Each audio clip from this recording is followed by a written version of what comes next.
everybody, welcome back to my channel. This is the 5th reading vlog where I read books off of my 100 Epic Reads of a Lifetime poster. It is January 2022 and I have already started and finished my first 100 Epic Reads of a Lifetime book of the year. I listened to the audiobook of The Alchemist by Paulo Coelho? Sorry if I mispronounced that. I didn't film footage of me talking about it as I was listening halfway through. The audiobook is only 4 hours long.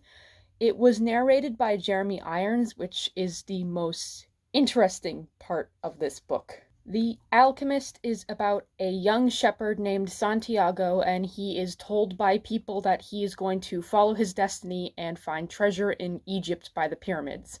So the entire book is him going on that journey, not really knowing where he's going, but sort of following the omens that he finds, listening to the wisdom of the people around him, and ultimately learning that you create your own destiny. Apparently, people got a lot from this book, like they always cite it as like the book that changed their life, but it gives me the energy that this is just the book people choose when they want to be fake deep, like they think they're this intellectual who just reads these things and just reads to get the wisdom out of everything and to live life to the fullest. It seems very fake deep to me. That's not to disrespect anyone who actually got real worth from this book. I mean those sorts of people who sort of talk about this book acting like they're the smartest person in the room. I very much got those vibes from this book, so I ultimately am giving it 1 star, mostly because as I was listening to it, I was not retaining any of the so-called wisdoms. It was just going through one ear and out the other. I don't like books like this. I kind of got the same vibes from Life of Pi, just that sort of philosophical self-help lesson learning in like a fantastical story, like a fairy tale. That sort of thing just doesn't gel with me for some reason. I am glad that I am expanding my reading horizons, however. I would have never picked up this book if it weren't for the poster, so that in itself is a good thing, I suppose. I have no idea what I'm going to read next month, so enjoy the clips of the scratching, and I will see you next month. Bye-bye.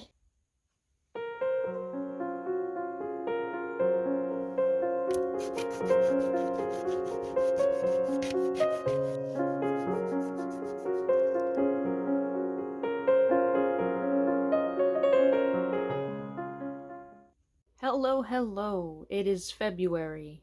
Once again, I forgot to film a proper clip for the month, and I've already finished my book. I read another short book this month.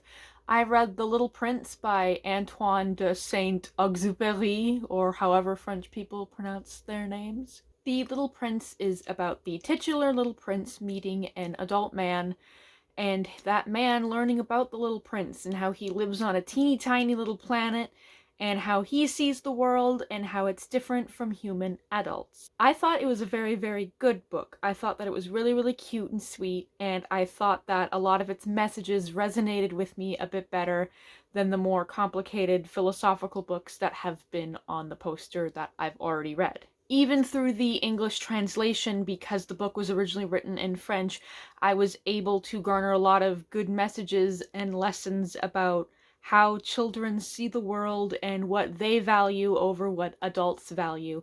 And I think this book is very much for your inner child if you're an adult. It was very fantastical and a little bit repetitive at times. That was my only criticism of the book, is that they kept going back to the flower over and over and over and over again.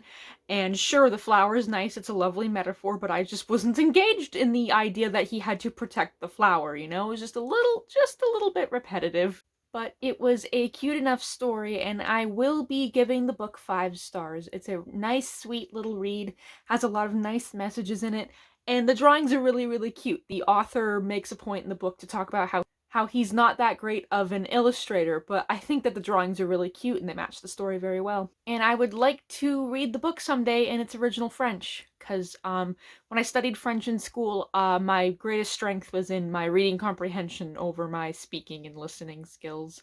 So I hope I can practice my French that way.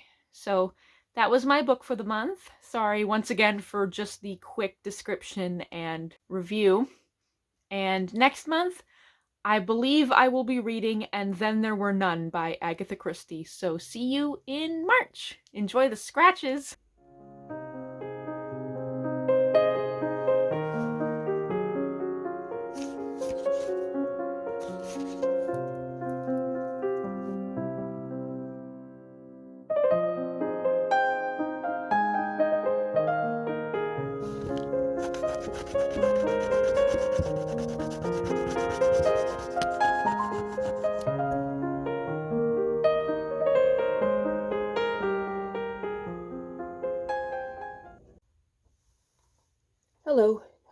Hello. Welcome to the March segment of this vlog. So I am currently reading And Then There Were None by Agatha Christie. Agatha Christie is known for her mystery stories. I've never read one. This is my very first one. I'm very confused so far. I'm only about 50 pages into it.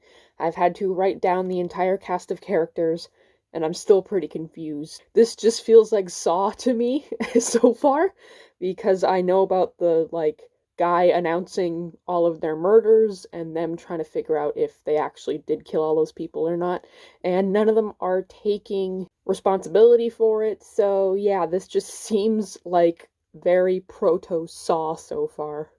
So I don't know if I'll like it very much, but we'll see as we go. So that's it for now.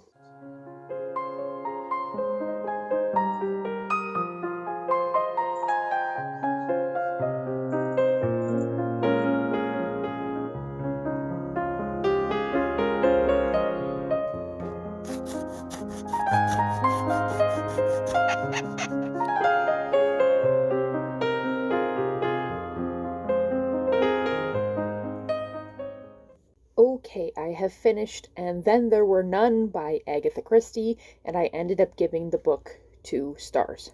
While I can appreciate what the book did in regards to brand new ideas, I just wasn't particularly compelled by it.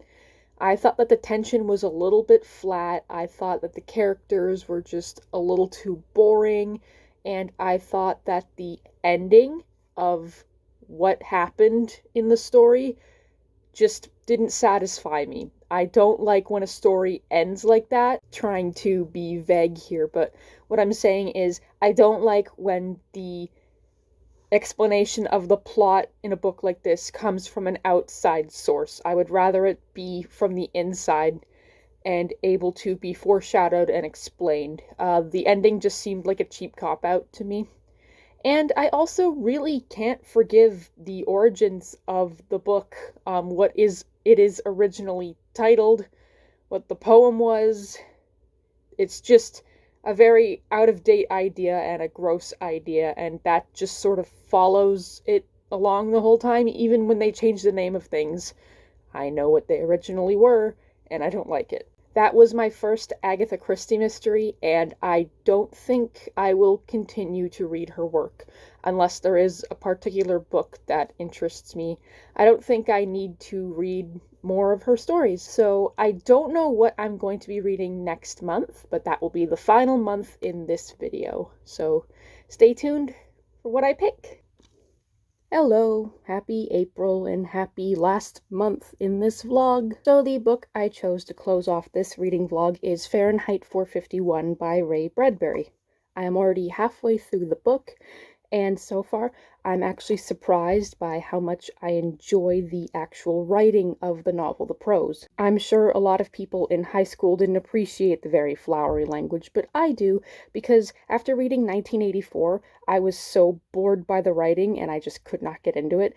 This one, at least the dystopian society has really rich language, really descriptive language, which is actually kind of cool because the whole story is about books and the knowledge that you get from them and how the main character burns books. So the fact that the book is written in the most booky, beautiful language is very cool, and I think adds to the entire point of the story. The topic is a little bit familiar at the moment due to all of the major book bannings for LGBT and POC books across America, so I'm definitely bringing that into account as I'm reading the story. I just think that I prefer this story so far to 1984. I find it more compelling, and I'm happier that it is shorter. So you will hear my final thoughts in the next clip, and then you will hear my final thoughts about my reading quarter as a whole. So stay tuned for that.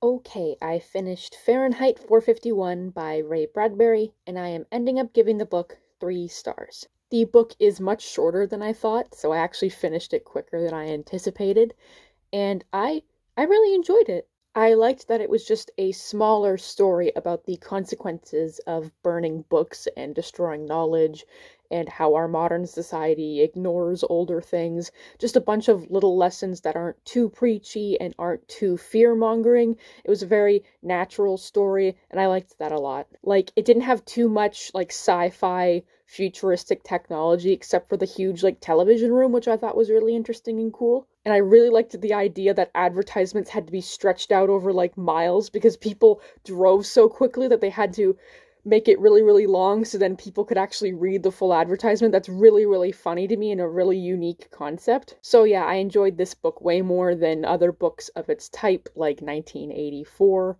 And yeah, it was a good way to finish off this quarter of reading the books off the poster. So as a whole, this quarter had like a really, really, really good hit, and then the rest of them were mostly misses. I didn't really like The Alchemist at all.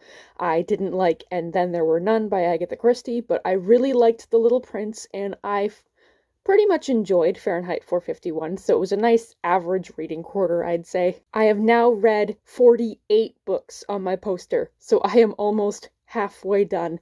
Next quarter's reading vlog will be very fun, very exciting. I have all the books, I own all the books, and it'll be the summer, so I'll be able to enjoy maybe even reading outside for once instead of being cooped up in the house, so that will be very exciting. Thank you so much for coming on this little journey with me as I make my way through this 100 Epic Reads of a Lifetime poster. I'm getting halfway done, so I'm very, very excited about that. So don't forget to like, comment, and subscribe, and I will see you next time. Bye bye.